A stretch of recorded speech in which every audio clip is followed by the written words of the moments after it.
اللہ تعالی نے ایک سال کے 12 مہینے بنائے ہیں اور تمام مہینوں کا سردار رمضان المبارک ہے، حتیٰ کہ رمضان کی آرزو اور تمنا ہمارے نبی علیہ الصلاۃ والسلام بھی کیا کرتے تھے۔ آپ علیہ الصلاۃ والسلام رمضان المبارک میں بہت زیادہ اللہ تعالیٰ کی عبادت کرتے تھے۔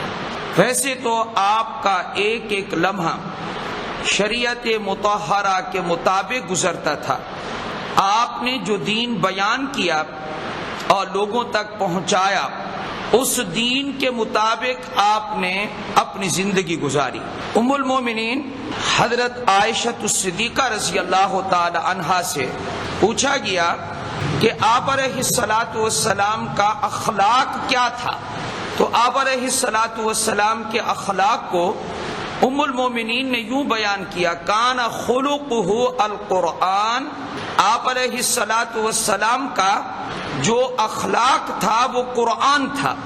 ام المومنین نے فرمایا آپ کا اخلاق قرآن تھا۔ اس کا کیا مطلب ہے؟ عمل بالقرآن آپ علیہ الصلاۃ والسلام کی عادت اور آپ صلی اللہ علیہ وسلم کی جبلت تھی۔ نبی کریم صلی اللہ علیہ وآلہ وسلم نے رمضان کے مہینے کو اس قدر محبوب رکھا ہے جس کی کوئی حد نہیں ہے۔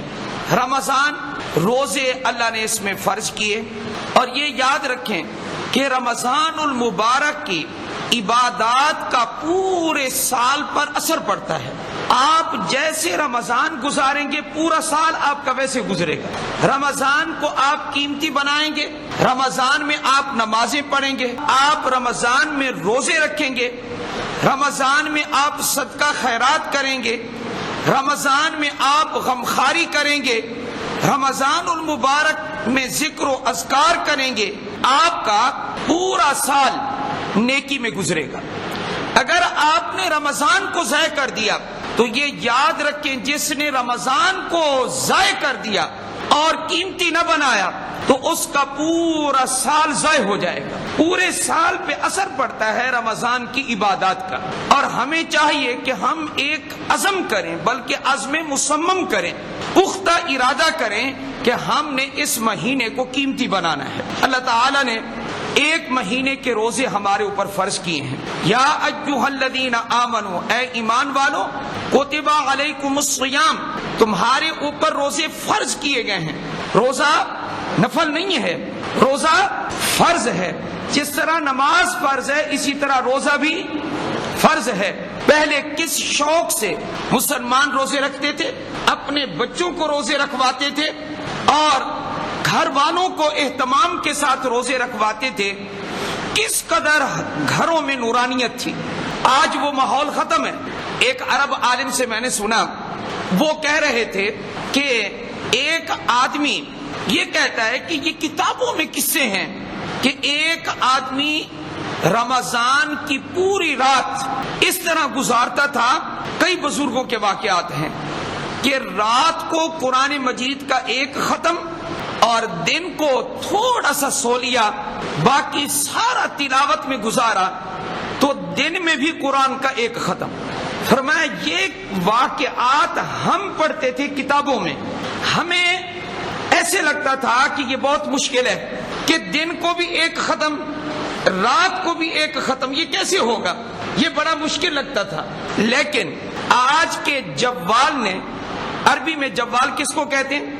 موبائل کو، کہا کہ موبائل نے آ کر یہ ثابت کر دیا کہ وہ لوگ جو کام کرتے تھے وہ بالکل ٹھیک کرتے تھے اور یہ کام ہوتا تھا۔ وجہ، آپ موبائل کے عاشق کو دیکھیں، وہ رات کی گھڑیوں میں بھی موبائل اور دن کو بھی موبائل۔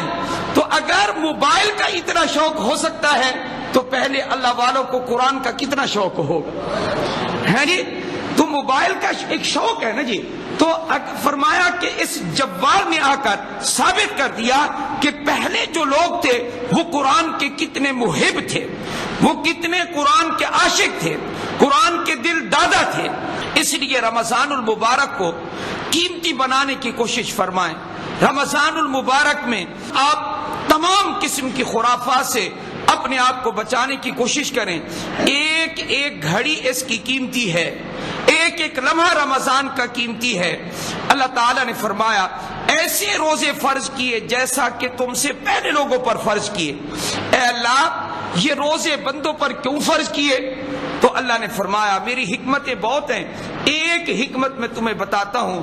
فرمایا لعلکم تتقون, میں اس لیے روزے فرض کر رہا ہوں کہ تم متقی اور پرہیزگار بن جاؤ.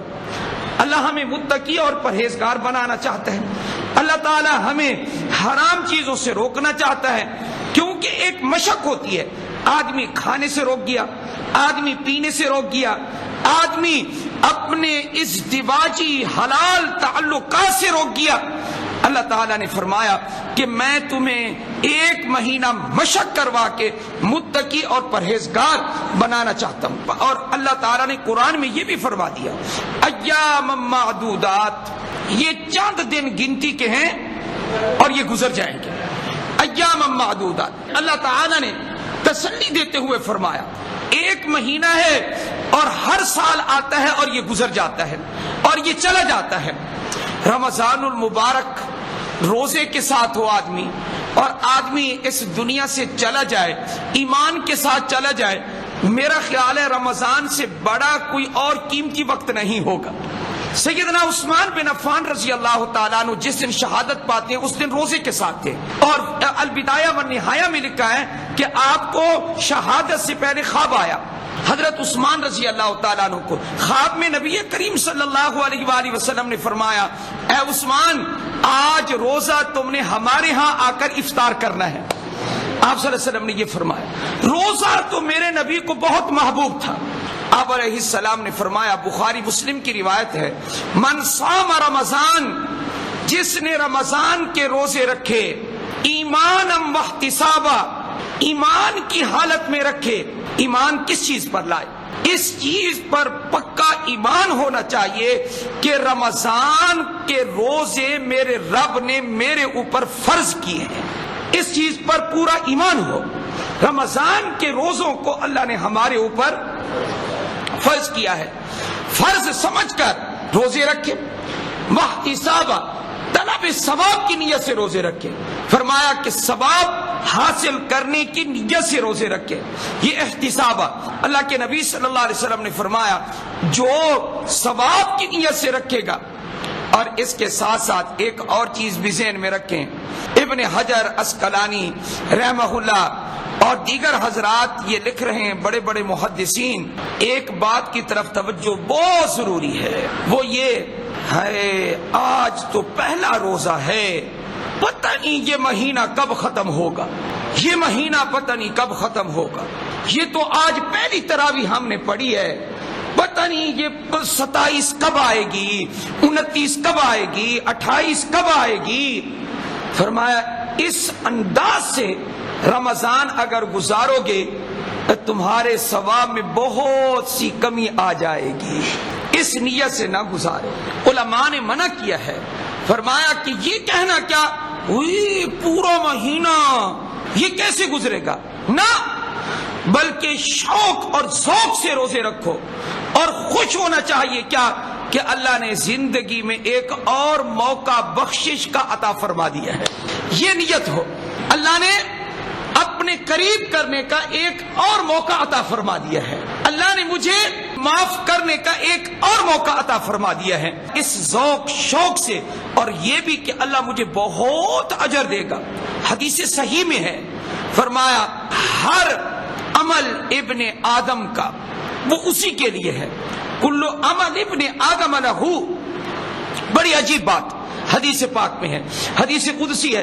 فرمایا اللہ تعالیٰ فرماتے ہیں ہر عمل جو بھی نیک کرے گا, میرا بندہ نیک عمل کرے گا, وہ اسی کے لیے ہے. اللہ نے فرمایا اسی کے لیے. حج کرے وہ اسی کے لیے, یعنی وہ اس کے لیے اجر ہے, اجر دوں گا میں اس کو. جو نماز پڑھے یہ اسی کے لیے ہے, میں اس کو اجر دوں گا. صدقہ خیرات کرے یہ اسی کے لیے, میں اس کو اجر دوں گا. اللہ فرماتے ایک عمل بندے کا ہے وہ صرف میرے لیے ہے. وہ کون سا عمل ہے جس کو اللہ کہہ رہا ہے کہ یہ میرے لیے ہے؟ الا الصوم فإنہ لی، مگر روزہ، یہ روزہ میرے لیے ہے، فأنا أجزی بہ، یہ روزے کا اجر، باقی اعمال کا اجر فرشتوں کو کہہ دوں گا میں، دے دو، حج کا اجر تم دے دو، نماز کا اجر تم دے دو، لیکن جب روزے کی باری آئے گی، میرا بندہ جب روزہ اس کا یہ عمل آئے گا تو اللہ فرماتے ہیں میں خود اس کا اجر عطا کروں گا۔ وَأَنَا أَجْزِي بِهِ، روزہ بالکل نہیں چھوڑنا، تھوڑا سا بھی آپ کو کوئی طبیعت میں کوئی خرابی کا کوئی حال پیدا ہو جائے، آپ نے روزہ نہیں چھوڑنا۔ رمضان کا روزہ ایک چھوڑ دیا نا کسی نے، زیادہ مجبوری ہو تو اور بات ہے، ہاں جی، لیکن چھوٹی موٹی تکلیف، اس سے آپ روزہ نہ چھوڑیں۔ آپ، میں نے تو 80 سال کے بوڑھوں کو دیکھا ہے کہ ایسے صحت ان کی کیا ہے، لکڑی کی طرح ان کی ہڈیاں ہو گئی، باقی جسم پر گوشت نہیں ہے، لیکن پورا دن روزہ رکھتے ہیں، رات کو کھڑے ہو کر۔ اس لیے رمضان کو قیمتی بنائیں۔ اللہ مجھے آپ کو عمل کی توفیق عطا فرمائے۔ وآخر دعوانا ان الحمد للہ رب العالمین۔